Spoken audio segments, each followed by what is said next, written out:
الصلاۃ والسلام کو اللہ پاک نے جن صفات سے آراستہ کیا، اللہ پاک نے نبی کریم صلی اللہ علیہ وسلم کو جو خوبیاں عنایت فرمائی، آپ غور کیجئے، کتابیں پڑھیے، سیرت کا مطالعہ کیجئے، پتہ چلے گا کہ تمام خوبیوں کی امتیازی شان ہے۔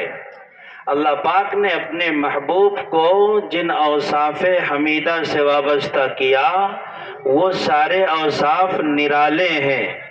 آپ اگر دیکھیں گے اللہ نے آپ کو حسن دیا تو ایسا حسن کہ پوری کائنات میں اس سے پہلے بھی کسی کو نہیں ملا اور آپ کے بعد بھی کسی کو نہیں ملا۔ اب ظاہر ہے کہ اس حسن کو کوئی کیا نمایاں کر سکتا ہے؟ اللہ نے جس کی تعریف خود فرمائی ہو، کہیں والضحیٰ کہا گیا، کہیں یاسین و طٰہٰ کہا گیا۔ غور کیجئے، وہ نبی جس کی اداؤں کو رب قرآن کی آیت بنا کر اتارے، ظاہر ہے کہ اس کے حسن کا عالم کیا ہوگا۔ اگر اس وجہ سے آپ چادر اوڑھ کر لیٹ جائیں کہ وہی آئی تھی، گھبراہٹ کا عالم تھا، تو گھبرا کے آپ نے اپنی بیوی سے کہا زملونی زملونی۔ اگر اس وجہ سے ڈر کے، رعب کے مارے، دہشت کے مارے چادر اوڑھ کر کے وہی آنے کے دہشت کی وجہ سے لیٹ جائیں تو قرآن کہتا ہے یا ایھا المزمل قم اللیل الا قلیلا، او چادر اوڑھنے والے اٹھ جا، اٹھ اپنے رب کی عبادت کر۔ یہ کائنات تیرے لیے اس لیے اللہ نے سجا رکھی ہے تو کہ اس کائنات کی زمین پر تو اپنی پیشانی سے سجدہ کر کے اس کے ماتھے کا جھومر بنا دے سجدوں کے نشانات کو۔ اگر پیغمبر پر بہت دنوں سے وحی نہیں آ رہی ہے، اس لیے تکلیف ہو رہی ہے اور غم کے مارے چادر اوڑھ کر لیٹ جا رہے ہیں، تو رب تب بھی قرآن کی آیت اتار رہا ہے یا ایھا المدثر قم فانذر وربک فکبر وثیابک فطہر۔ اگر آپ کے اوپر قرآن اتر رہا ہے، آپ تبلیغ کر رہے ہیں، تبلیغ میں مشقت اٹھا رہے ہیں، اللہ پاک کو یہ مشقت ناگوار گزرتی ہے، فرماتے ہیں طٰہٰ ما انزلنا علیک القرآن لتشقیٰ۔ تو جس کی اداؤں کا تذکرہ قرآن کرے، جس حسن کو قرآن اجاگر کرے، اللہ اکبر، اس حسن کو کائنات میں کوئی کیسے بیان کر سکتا ہے؟ میں نہیں کہتا، صحابی رسول بتاتے ہیں، اور نبی کے صحابہ ہماری طرح مبالغہ آرائی سے کام نہیں لیتے۔ عن جابر بن سمرۃ رضی اللہ تعالی عنہ قال رأیت رسول اللہ صلی اللہ علیہ وسلم فی لیلۃ اذحیان ای لیلۃ مقمرۃ وعلیہ حلۃ حمراء۔ کہتے ہیں کہ میں نے اللہ کے نبی کو دیکھا۔ کہاں؟ علماء لکھتے ہیں مسجد نبوی میں، رات کا وقت ہے، چاند شباب پر ہے، چاندنی بکھری پڑی ہے، اس کی نورانیت چھن چھن کر کے در و بام کو روشن کر رہی ہے۔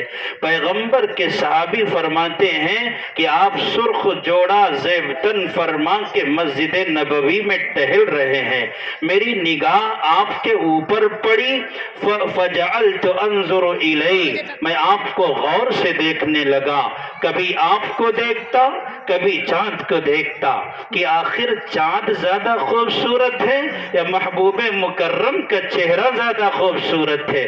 کہتے ہیں کہ بہت غور کیا، بالآخر میرے دل کے مفتی نے یہ فتویٰ صادر کیا فَلَهُ أَحْسَنُ عِنْدِي مِنَ الْقَمَرِ، کہ چاند سے تشبیہ دینا یہ کوئی انصاف ہے؟ چاند میں تو چھاؤں ہے اور ان کا چہرہ صاف ہے۔ تو اللہ کے نبی علیہ السلام اتنے حسین، اتنے جمیل، اتنے خوبصورت تھے۔ حضرت عائشہ جو ہم سب کی اماں ہیں فرماتی ہیں کہ لنا شمس وللآفاق شمس وشمسی خیر من شمس السماء وشمس الناس تطلع بعد الفجر وشمسی تطلع بعد العشاء۔